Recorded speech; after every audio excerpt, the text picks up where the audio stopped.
Latest news update के लिए हमारे चैनल को सब्सक्राइब करें और साथ ही बेल आइकन को दबाएं।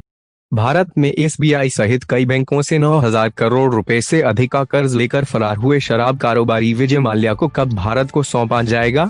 इस सवाल के जवाब में ब्रिटेन ने कहा है कि इसके लिए कोई निश्चित समय सीमा नहीं दी जा सकती है। भारत में नियुक्त ब्रिटिश उच्चायुक्त सर फिलिप बार्टन ने गुरुवार को कहा कि ब्रिटेन की सरकार भगोड़े कारोबारी विजय माल्या के प्रत्यर्पण के लिए कोई समय सीमा निर्धारित नहीं कर सकती है। हालांकि यह भी कहा कि अपराधियों को राष्ट्रीय सीमा पार कर न्याय से बचकर नहीं भागने दिया जाएगा। ऑनलाइन प्रेस वार्ता में जब उनसे यह पूछा गया कि क्या माल्या ने ब्रिटेन में शरण मांगी है, इस पर उच्चायुक्त ने कहा कि उनकी सरकार इस तरह के मुद्दों पर कभी टिप्पणी नहीं करती। बार्टन ने कहा, ब्रिटेन की सरकार और अदालतें लोगों के दूसरे देश भागने से रोकने की अपनी भूमिका से बखूबी वाकिफ हैं। हम सभी किसी भी मामले में अपनी भूमिका को लेकर यह सुनिश्चित करने के लिए प्रतिबद्ध हैं कि राष्ट्रीय सीमाएं पार कर अपराधी न्याय के दायरे से नहीं बच निकले। उन्होंने कहा कि माल्या का प्रत्यर्पण एक जारी कानूनी मामला है और ब्रिटेन की सरकार का इस पर कोई नया निर्णय नहीं है।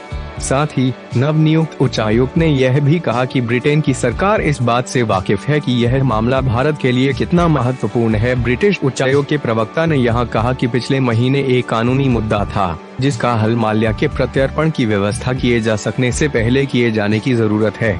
अधिकारी ने कहा, ब्रिटेन के कानून के मुताबिक इस मुद्दे के हल होने तक प्रत्यर्पण नहीं किया जा सकता। यह मुद्दा गोपनीय है और हम इस बारे में और अधिक नहीं बता सकते। हम यह अनुमान नहीं लगा सकते कि इस मुद्दे का हल होने में कितना लंबा समय लगेगा। उल्लेखनीय है कि माल्या मार्च 2016 से ब्रिटेन में है। गौरतलब है कि पिछले महीने भारत ने कहा था कि उसने ब्रिटेन से अनुरोध किया है कि वह माल्या के शरण मांगने के किसी अनुरोध पर विचार नहीं करे, क्योंकि इस देश में उसे प्रताड़ित किए जाने के लिए कोई आधार नहीं है। ब्रिटेन सरकार ने यह संकेत दिया था कि माल्या को निकट भविष्य में भारत प्रत्यर्पित किए जाने की संभावना बहुत कम है।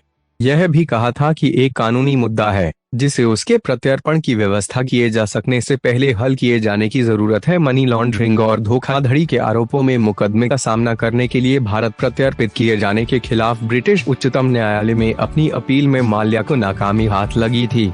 ब्रिटेन के शीर्ष न्यायालय का निर्णय 64 वर्षीय माल्या के लिए एक तगड़ा झटका था।